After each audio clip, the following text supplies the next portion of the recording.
প্রিয় শিক্ষার্থীরা, আশা করি তোমরা সবাই ভালো আছো, সুস্থ আছো। আমিও ভালো আছি। চট্টগ্রাম সিটি সরকারি বালিকা উচ্চ বিদ্যালয় চট্টগ্রাম কর্তৃক আয়োজিত অনলাইন ক্লাসে তোমাদেরকে আবারও স্বাগত জানাচ্ছি। আজকে এসেছি আমি কেমিস্ট্রি ক্লাস নিতে।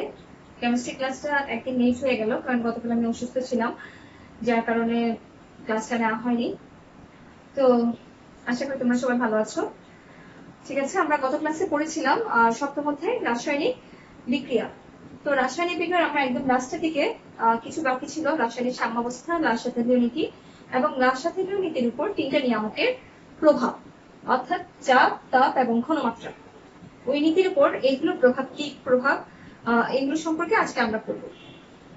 এই টপিকটা একটু মনোযোগ দিয়ে তোমাদেরকে কি করব, একটু মনোযোগ দিয়ে তোমাদেরকে দেখতে হবে। ঠিক আছে, প্রথমে আমরা রাসায়নিক সাম্যাবস্থা কি সেটা পড়ি। সাম্যাবস্থা মানে কি? সাম্যাবস্থা বলতে আমরা বুঝি সমান অবস্থান, অর্থাৎ আর যখন বিক্রিয়া বহুমুখী বিক্রিয়ার ক্ষেত্রে যখন বিক্রিয়ক থেকে উৎপাদক তৈরি হবে এবং উৎপাদক থেকে কি তৈরি হবে, বিক্রিয়ক তৈরি হবে, এবং দুটোই যখন সমান পরিমাণ হবে, অর্থাৎ আমার বিক্রিয়ক, ধরো আমি একটা বিক্রিয়ক নিচ্ছি N2 প্লাস H2, নাইট্রোজেন এবং হাইড্রোজেন মিলিত হয়ে অ্যামোনিয়া তৈরি করছে। আবার ওই অ্যামোনিয়া ভেঙে সমান পরিমাণ নাইট্রোজেন এবং হাইড্রোজেন তৈরি হচ্ছে। কখন সাম্যাবস্থা হবে? আমি যখন প্রথমে নাইট্রোজেন এবং হাইড্রোজেন নিব, ধরো এটা হচ্ছে বিক্রিয়ক, এই লাইনটা হচ্ছে বিক্রিয়কের লাইন, আর এদিকে যে লাইনটা এটা হচ্ছে উৎপাদক লাইন, আর এখানে হচ্ছে সময়, আর এদিকে হচ্ছে ওই বিক্রিয়াটার বেগ। আমরা কিন্তু এর আগে পড়েছি বিক্রিয়ার বেগ বলতে কি বুঝি। আমরা বিক্রিয়ার বেগ বলতে বুঝি প্রতি সেকেন্ডে যে পরিমাণ বিক্রিয়ার হার বলতে বুঝি প্রতি সেকেন্ডে কি পরিমাণ উৎপাদক তৈরি হচ্ছে। তো বেগ এবং হার এগুলো কিন্তু একটার সাথে কি রিলেটেড। তো এখানে আমি সময়, ধরো এখানে শুরু করলাম 1 second, 2 second, 3 second, 4 second, 5 second, 6, এভাবে সময়টা যাচ্ছে, আর এদিকে বিক্রিয়ার বেগটা বাড়ছে। এই যে ধরো 1 সেকেন্ডে একটু গেল, 2 সেকেন্ডে আরেকটু গেল, 3 সেকেন্ডে আরেকটু, এভাবে যেতে যেতে এই দেখো 5 সেকেন্ডে গেল, এটা হচ্ছে 5 সেকেন্ডে এভাবে চলে আসলো। আবার ঠিক সেম এইদিকে, এটা হচ্ছে বিক্রিয়কের রেখা, এটা হচ্ছে বিক্রিয়ক, আর এটা হচ্ছে কি উৎপাদক। তো উৎপাদকের ক্ষেত্রে ঠিক সেম, এই যে উৎপাদক 5 সেকেন্ডে গিয়ে বিক্রিয়ক এবং উৎপাদক দুটোই 5 সেকেন্ডে গিয়ে কি হলো, তোমার মিলিত হলো, এবং তারা একটা প্যারালাল লাইন, অর্থাৎ সমান্তরাল হয়ে গেল। অর্থাৎ এই জায়গায় অ্যামোনিয়া, নাইট্রোজেন প্লাস হাইড্রোজেন মিলে যে পরিমাণ অ্যামোনিয়া তৈরি করছে, আবার ঠিক অ্যামোনিয়া ভেঙে ঠিক একই পরিমাণ নাইট্রোজেন এবং হাইড্রোজেন হচ্ছে ঠিক এই জায়গাটাতে গিয়ে। এখানে আমরা এই জায়গাটাকে আমরা বলছি কি, প্যারালাল অবস্থাকে বলছি কি সাম্যাবস্থা, তাই তো? অর্থাৎ আমার বিক্রিয়ক যখন প্রথমে আস্তে আস্তে আস্তে আস্তে আস্তে আস্তে বিক্রিয়াটা কি হয়, বেগটা বাড়তে থাকে। আবার ঠিক সেম এদিকে উৎপাদক কি হয়, সে কি করতেছে, আমার যেহেতু বিক্রিয়কটা আস্তে করে আমার অ্যামোনিয়া তৈরি করছে, কিছু নাইট্রোজেন হাইড্রোজেন, আস্তে আস্তে যখন আমার বেগ বাড়ানো হচ্ছে তখন হারটাও বাড়ছে। ঠিক ঠিক প্রথমে অ্যামোনিয়া উৎপাদন কম হচ্ছে, ঠিক সেম অ্যামোনিয়া ভাঙতেও কি কম ভাঙছে, যেহেতু আমার উৎপাদন কম ভাঙবেও কম। কিন্তু একটা পর্যায়ে গিয়ে আমার উৎপাদনটা যখন বেড়ে যাবে, ঠিক সেম আবার ভাঙাটাও সেম হবে, অর্থাৎ অ্যামোনিয়া থেকে আবার উৎপাদক থেকে বিক্রিয়কটাও কি হবে, সেম হবে। তো এই যে অবস্থানটা, যে অবস্থানে গিয়ে সমপরিমাণ বিক্রিয়ক থেকে যে পরিমাণ উৎপাদক তৈরি হচ্ছে, ওই একই পরিমাণ উৎপাদক থেকে সমপরিমাণ বিক্রিয়ক তৈরি হওয়াটাই হচ্ছে রাসায়নিক সাম্যাবস্থা। তো আমরা এই সাম্যাবস্থা হওয়ার জন্য কি লাগবে, সাম্যাবস্থা হওয়ার জন্য আমার দুইটা কন্ডিশন লাগবে। একটা হচ্ছে বিক্রিয়াটা কি হতে হবে, অবশ্যই উভমুখী হতে হবে। একমুখী বিক্রিয়ার ক্ষেত্রে কিন্তু আমি সাম্যাবস্থা পাবো না। সাম্যাবস্থা পাওয়ার জন্য আমার বিক্রিয়াটা হতে হবে হচ্ছে উভমুখী। নাইট্রোজেন এবং হাইড্রোজেন মিলিত হয়ে অ্যামোনিয়া হবে, আবার অ্যামোনিয়া থেকে নাইট্রোজেন এবং হাইড্রোজেন হবে। এবং আরেকটা ব্যাপার হচ্ছে বিক্রিয়ার হার।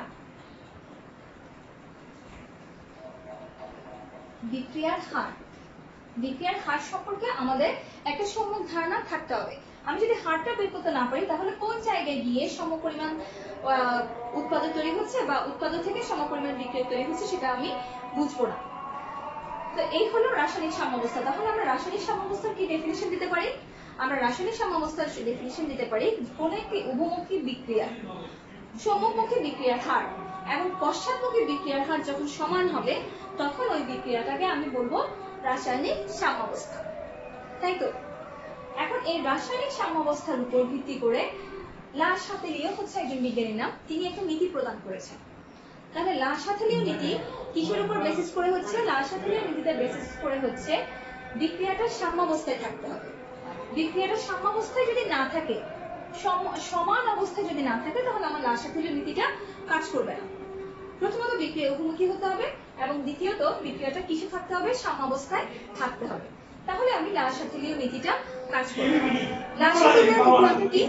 আমরা এখানে লা শাতেলীয় নীতিটা হচ্ছে কোন উভমুখী বিক্রিয়া সাম্যাবস্থায় থাকাকালে যদি তাপ, চাপ এবং ঘনমাত্রা এই তিনটা নিয়ামক পরিবর্তন করা হয়, অর্থাৎ আমি উপর থেকে তাপ দিলাম বা পার্শ্ব থেকে তাপ দিলাম, নাইট্রোজেনকে তাপ দিলাম বা হাইড্রোজেনকে তাপ দিলাম কিংবা অ্যামোনিয়াকে তাপ দিলাম, অর্থাৎ যে কোনো একটা নিয়ামককে যে কোনো একটা রিঅ্যাক্ট্যান্ট বা উৎপাদনকে আমি কি করব?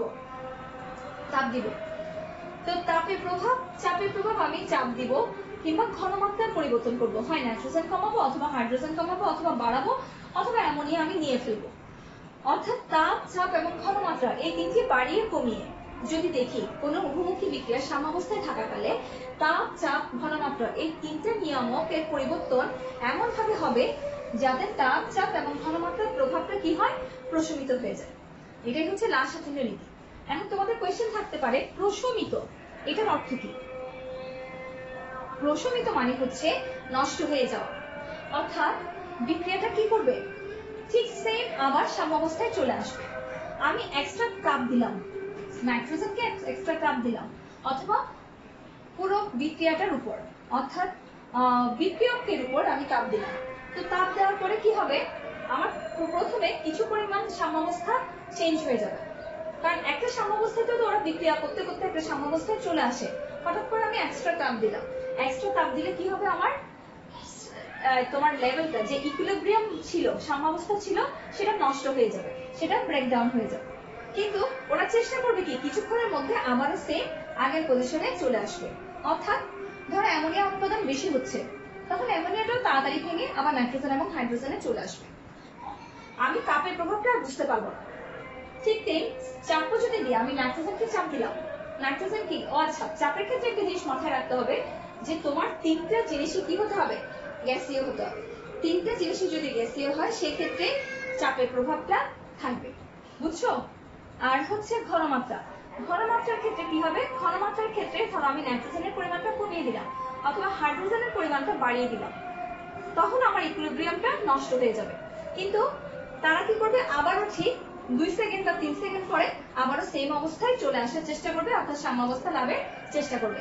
তো লা শাতেলীও বলেছেন কি যখন আমার এই ধরনের উভমুখী বিক্রিয়া থাকবে, সাম্যাবস্থায় থাকবে, এই সাম্যাবস্থাটা কখনোই ব্রেকডাউন হবে না। আমি তাপ দিই, চাপ দিই বা ঘনমাত্রা যাই চেঞ্জ করি না কেন, কোনো ধরনের ব্রেকডাউন আমরা দেখতে পাবো না। এটাই হচ্ছে লা শাতেলীয় নীতি। এখন আমরা লা শাতেলীয় নীতিটা একটু ডিসকাস করব।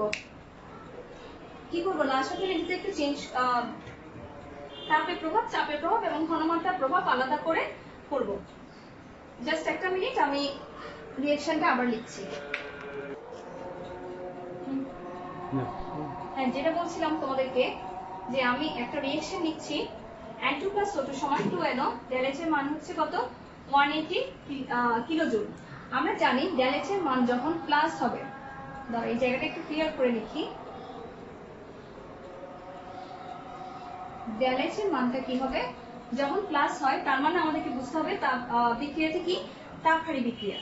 আবার ΔH এর মান যদি মাইনাস হয়, যেমন এখানে আমি একটা রিঅ্যাকশন লিখেছি যেটা আমাদের common reaction, nitrogen plus hydrogen ammonia উৎপন্ন করছে -92 কিলোজুল। এটা হচ্ছে কি তাপ উৎপাদী বিক্রিয়া, অর্থাৎ ΔH এর মান ঋণাত্মক হলে তাপ উৎপাদী বিক্রিয়া হবে এবং ΔH এর মান যদি আমার ধনাত্মক হয়, এখানেও আমি আরেকটা রিঅ্যাকশন লিখেছি যেখানে হচ্ছে ΔH এর মান ধনাত্মক। তো আমার তাপের প্রভাবটা ব্যাখ্যা করার জন্য আগে আমাকে জানতে হবে এই উভমুখী বিক্রিয়াটি তাপ উৎপাদী বিক্রিয়া নাকি তাপহারী বিক্রিয়া, তাহলে আমি কিন্তু তাপের প্রভাবটা আমি বুঝতে পারব। যদি তাপ উৎপাদে বিক্রিয়া হয়, যেমন হচ্ছে এই যে 92 মাইনাস 92 কিলোজুল নাইট্রোজেন এবং হাইড্রোজেন অ্যামোনিয়া উৎপন্ন করছে, এবং সেখানে কি উৎপন্ন হচ্ছে? তাপ। তাপটা উৎপন্ন হলে এই দুইটা ভেঙে কিন্তু আমাদেরকে কি উৎপন্ন হচ্ছে? অ্যামোনিয়া। এই দুইটা রিঅ্যাকশন করে আমাদের অ্যামোনিয়া তৈরি করছে এবং সাথে কিছু তাপ রিলিজ করছে, অর্থাৎ এক্সট্রা তাপ উৎপন্ন হচ্ছে। নিচ থেকে কিন্তু এই বিক্রিয়াতে তাপ উৎপন্ন হচ্ছে। আমি যদি আরো এক্সট্রা কি দিই, তাপ দিতে থাকি, এখানে অলরেডি তাপ 92 কিলোজুল উৎপন্ন হচ্ছে, আমি আরো এক্সট্রা তাপ দিলাম। এক্সট্রা তাপ যদি দিতে থাকি তাহলে আমার বিক্রিয়ার সাম্যাবস্থাটা কি হবে? সাম্যাবস্থাটা পেছনের দিকে সরে আসবে, অর্থাৎ অ্যামোনিয়া থেকে নাইট্রোজেন এবং হাইড্রোজেনের পরিমাণ তৈরির পরিমাণটা বেড়ে যাবে। এটা হচ্ছে তাপ উৎপাদী বিক্রিয়ার ক্ষেত্রে। আবার তাপহারী বিক্রিয়ার ক্ষেত্রে কি হবে? তাপহারী বিক্রিয়ার ক্ষেত্রে ঠিক তার উল্টাটা হবে, অর্থাৎ নাইট্রোজেন এবং অক্সিজেন যখন রিঅ্যাকশন করে তখন আমাকে এক্সট্রা কত তাপ দিতে হয়? 180 কিলোজুল তাপ দিতে হয় হচ্ছে নাইট্রোজেন এবং অক্সিজেন রিঅ্যাকশন করে নাইট্রাস অক্সাইড তৈরির জন্য। তো সেই ক্ষেত্রে আমার অলরেডি এক্সট্রা তাপ দিতে হচ্ছে, তাপ শোষিত হচ্ছে। সেই ক্ষেত্রে আমি যদি উপর থেকে আবার তাপ প্রয়োগ করি, আমার সাম্যের অবস্থাটা কি হবে? সামনের দিকে চলে যাবে। তাপ উৎপাদী বিক্রিয়ার ক্ষেত্রে সাম্যের অবস্থা পেছনের দিকে আসবে, আর তাপহারী বিক্রিয়ার দিকে সাম্যের অবস্থানটা সামনের দিকে যাবে, অর্থাৎ নাইট্রোজেন এবং অক্সিজেন মিলে বেশি পরিমাণে নাইট্রাস অক্সাইড তৈরি করবে। আর এখানে কি হবে? উল্টাটা হবে, বেশি পরিমাণে অ্যামোনিয়া ভেঙে নাইট্রোজেন এবং হাইড্রোজেনের পরিমাণটা বেশি হবে। এখন কেন বেশি হবে? বেশি হবে এই কারণে, আমার এখানে তো তাপ আগে থেকেই ছিল, আমি আরো এক্সট্রা তাপ দিলাম, তার মানে নাইট্রোজেন এবং হাইড্রোজেনটা বেশি পরিমাণে অ্যামোনিয়া তৈরি করবে। যখনই অ্যামোনিয়ার পরিমাণটা বেড়ে যাবে সাম্যাবস্থায় আসার জন্য, অ্যামোনিয়ার পরিমাণটা তো আমি এক্সট্রা তাপের কারণে এখানে ইকুইলিব্রিয়ামটা কি হয়ে যাচ্ছিল? নষ্ট হয়ে যাচ্ছিল। তো অ্যামোনিয়ার উৎপাদনটা তোমার বেড়ে যাচ্ছিল। অ্যামোনিয়া কি চাইবে? তখন আমি বেশি বেশি করে নাইট্রোজেন এবং হাইড্রোজেন তৈরি করে আমার যে অ্যামোনিয়াটা বেশি পরিমাণে অ্যামোনিয়াটা তৈরি হলো সেটা এদিকে দিয়ে দেওয়ার জন্য, রিলিজ করে দেওয়ার জন্য, অর্থাৎ অ্যামোনিয়াটা ভেঙে আমার নাইট্রোজেন এবং হাইড্রোজেনটা বেশি পরিমাণে উৎপন্ন হবে। সেই ক্ষেত্রে আমার সাম্যের অবস্থানটা কোন দিকে আসবে? পেছনের দিকে সরে আসবে। আর এটার ক্ষেত্রে হবে সামনের দিকে যাবে, অর্থাৎ তাপ আগে থেকে শোষিত হচ্ছিল, আমি কিছু তাপ দেওয়াতে নাইট্রাস অক্সাইডটা পরিমাণটা বেড়ে যাবে। এটাই হচ্ছে তাপের প্রভাব। কিন্তু এটা হচ্ছে জাস্ট কয়েক সেকেন্ডের জন্য, তোমার সাম্যাবস্থা কিন্তু আবারও সেই আগের সাম্যাবস্থা ফিরে আসবে। এই হলো তাপের প্রভাব। নেক্সট হচ্ছে চাপের প্রভাব। আমি এগুলো মুছে ফেলছি। চাপের প্রভাবে আমার আর তাপ উৎপাদী বিক্রিয়া না তাপহারী বিক্রিয়া সেটা আমার আর জানার দরকার নেই। চাপের প্রভাবে আমার একটা জিনিস জানতে হবে, সেটা হচ্ছে মোলার আয়তন। সেই ক্ষেত্রে আমাকে ব্যালেন্স করে নিতে হবে, রিঅ্যাকশনটা ব্যালেন্স করে নিতে হবে। আমি এভাবে করে লিখতে পারবো না N2 + H2 NH3, এটা কিন্তু লেখা যাবে না। কোন ক্ষেত্রে? চাপের প্রভাবের ক্ষেত্রে। কারণ হচ্ছে এই বিক্রিয়াটা কি হয়নি? ব্যালেন্সড হয়নি। আমার এখানে হাইড্রোজেন আছে দুটো, এখানে আছে কয়টা? তিনটা। নাইট্রোজেন এখানে আছে দুটো, এখানে হয়ে গেল একটা। তো চাপের ক্ষেত্রে আমি কিন্তু এরকম ইমব্যালেন্স রিঅ্যাকশন লিখতে পারবো না। আমাকে লিখতে হবে কি? N2 যেহেতু এখানে 2 দিলাম, হাইড্রোজেনের পরিমাণ 6টা হয়ে গেল, আমি এখানে 3 দিলাম। আমাকে রিঅ্যাকশনটা ব্যালেন্স করে লিখতে হবে, নইলে কিন্তু ভুল অ্যান্সার ভুল করা হবে। তো মোলার আয়তন বলতে আমরা কি বুঝি? এখানে হচ্ছে 1 মোল নাইট্রোজেন আর এখানে হচ্ছে 3 মোল হাইড্রোজেন, এরা মিলিত হয়ে কি তৈরি করছে? 2 মোল অ্যামোনিয়া তৈরি করছে। তো 1 + 3 তৈরি করছে হচ্ছে 2। তাহলে এই দুটোর যোগফল হচ্ছে 4 আর এখানে হচ্ছে 2। আমার বিক্রিয়কের ক্ষেত্রে মোলার আয়তন, টোটাল মোলার আয়তন হচ্ছে 4 আর উৎপাদের ক্ষেত্রে হচ্ছে 2। তো চাপের ক্ষেত্রে, আচ্ছা আরেকটা তোমাদের একটা কন্ডিশন আছে, চাপের ক্ষেত্রে হচ্ছে এই বিক্রিয়কগুলোকে কি হতে হবে? সবগুলোকে গ্যাস হতে হবে। এটা হচ্ছে একটা মেইন ব্যাপার। যদি আমার বিক্রিয়ক বা উৎপাদক যে কোনো একটা যদি গ্যাস না হয়ে লিকুইড বা সলিড হয়ে যায়, সেক্ষেত্রে আমার চাপের কোনো প্রভাব আমি খাটাতে পারবো না, যেটা সাম্যাবস্থায় থাকুক বা না থাকুক। বুঝছো? তো আমার মেইন কন্ডিশন হচ্ছে চাপের প্রভাবের ক্ষেত্রে আমাকে কি করতে হবে? গ্যাসীয়, 3টে গ্যাসীয় হতে হবে, নাইট্রোজেন গ্যাস, হাইড্রোজেন গ্যাস এবং উৎপন্ন করবে কি? Ammonia gas.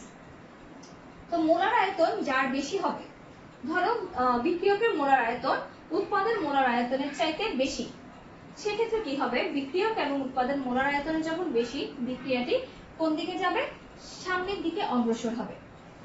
আবার ধরো নাইট্রাস অক্সাইড, এই ক্ষেত্রে ধরো এখানে হচ্ছে 1 মোল নাইট্রোজেন অক্সাইড আর এখানে হচ্ছে 2 মোল নাইট্রাস অক্সাইড। এই ক্ষেত্রে উৎপাদের ক্ষেত্রে বিক্রিয়কের মোলার আয়তন উৎপাদের মোলার আয়তনের চাইতে কম। এই বিক্রিয়ার ক্ষেত্রে কি হবে, বিক্রিয়াটি পেছনের দিকে আসবে। আবার যদি আমি ফসফরাস পেন্টাক্লোরাইড ধরি, ফসফরাস ট্রাইক্লোরাইড এবং ক্লোরিন উৎপন্ন হচ্ছে, এখানেও 1 মোল 1 প্লাস 1, এখানে হয়ে গেল 2 মোল। অর্থাৎ উৎপাদের কি, উৎপাদের মোলার আয়তন বিক্রিয়কের মোলার আয়তনের চাইতে বেশি। সেই ক্ষেত্রে কি হবে, বিক্রিয়াটি পেছনের দিকে যাবে। এই জিনিসগুলো আমাদেরকে মাথায় রাখতে হবে।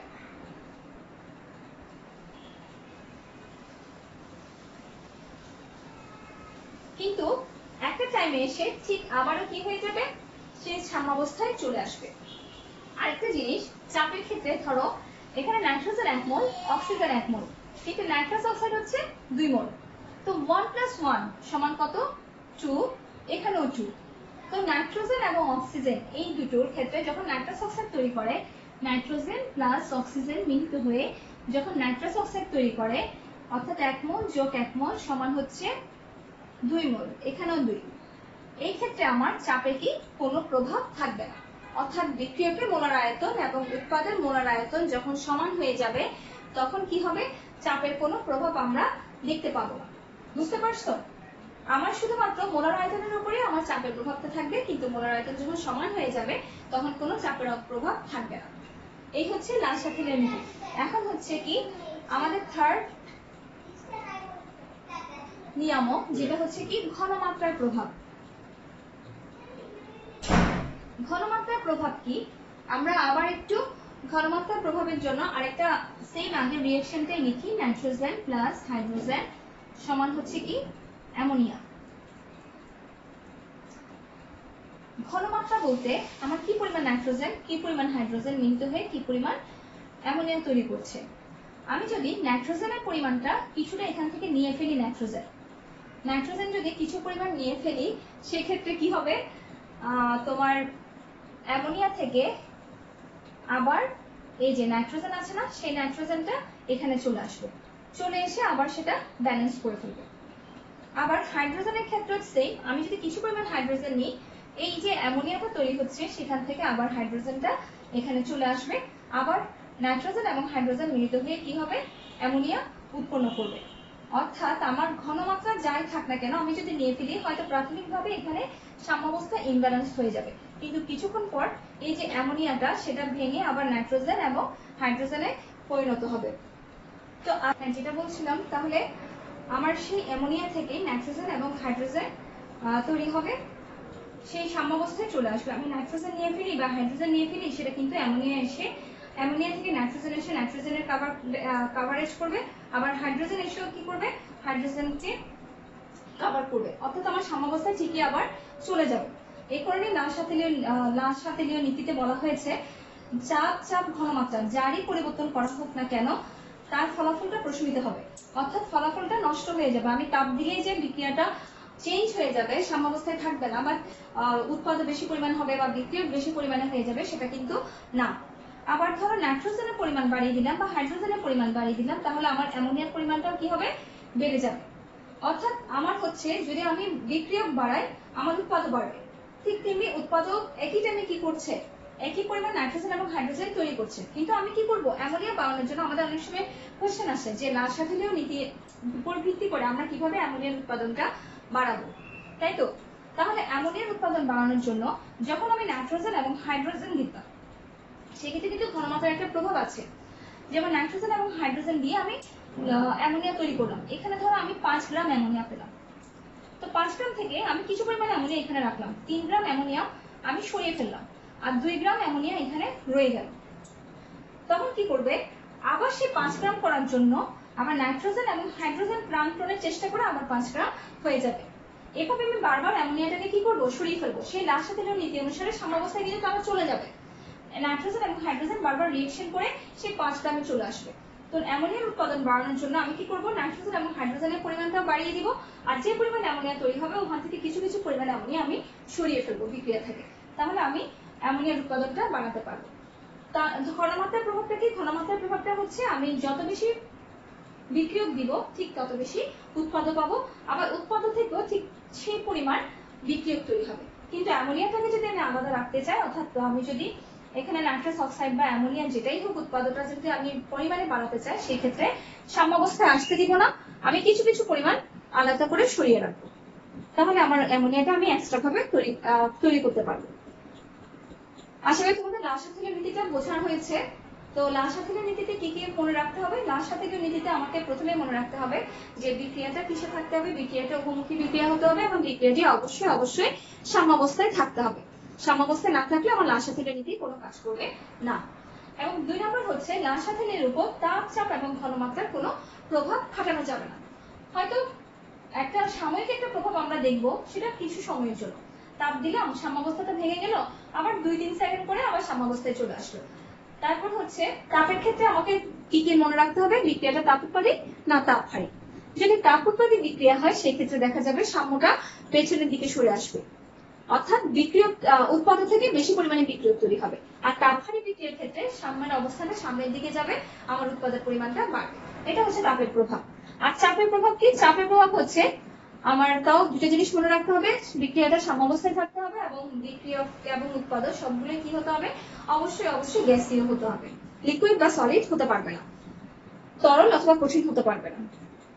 তো গ্যাসীয় হলে চাপের কি প্রভাব? চাপের হচ্ছে মোলার আয়তনটা দেখতে হবে। আমার যে পরিমাণ বিক্রিয়কের ক্ষেত্রে যদি 2 মোল গ্যাস থাকে, উৎপাদক যদি 2 মোল গ্যাস থাকে, তাহলে চাপের কোনো প্রভাব হবে না।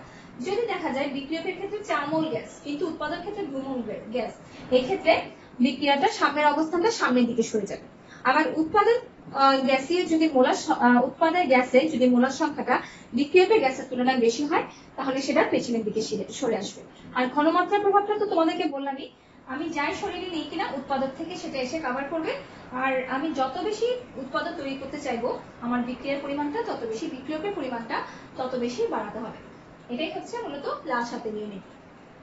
আজকে আর নতুন একটা চ্যাপ্টার শুরু করব না, তোমরা লাসাথিলীয় নীতিটা ভালো করে পড়বে। আর এই চ্যাপ্টারের উপর আর যা যা আছে, আগের ক্লাসে আমি যা যা পড়িয়েছি তোমাদেরকে ধরো আমি একটু বলছি, যেমন বিভিন্ন ধরনের বিক্রিয়া পড়িয়েছে, রাসায়নিক বিক্রিয়া শ্রেণী বিভাগ পড়িয়েছি, ভৌত পরিবর্তন কি, রাসায়নিক পরিবর্তন কি, তারপর হচ্ছে তোমার তাপ উৎপাদী বিক্রিয়া, তাপহারী বিক্রিয়া, সংযোজন, প্রতিস্থাপন, বিয়োজন, রেডক্স, নন রেডক্স বিক্রিয়া, এগুলো সম্পর্কে তোমরা উদাহরণ সহ, তারপর হচ্ছে বিশেষ ধরনের রাসায়নিক বিক্রিয়া পড়েছিলাম, পানি বিশ্লেষণ, পানি যোজন, সবগুলো বিক্রিয়া একবার পড়ে এক্সাম্পল সহ খাতায় নোট করে ফেলবে। আর লাসাথিলীয় নীতি তো অবশ্যই অবশ্যই আসে, প্রতিবার পরীক্ষায় আসে।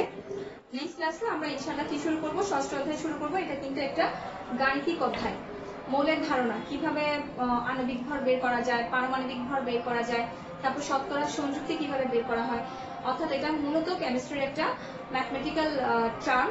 তো আমরা নেক্সট ক্লাসে ইনশাআল্লাহ এটা নিয়ে পড়বো। ততদিন তোমরা সবাই ভালো থাকবে, সুস্থ থাকবে এবং আজকের ক্লাসটা বারবার রিভাইজ করবে। সবাই ভালো থাকবে।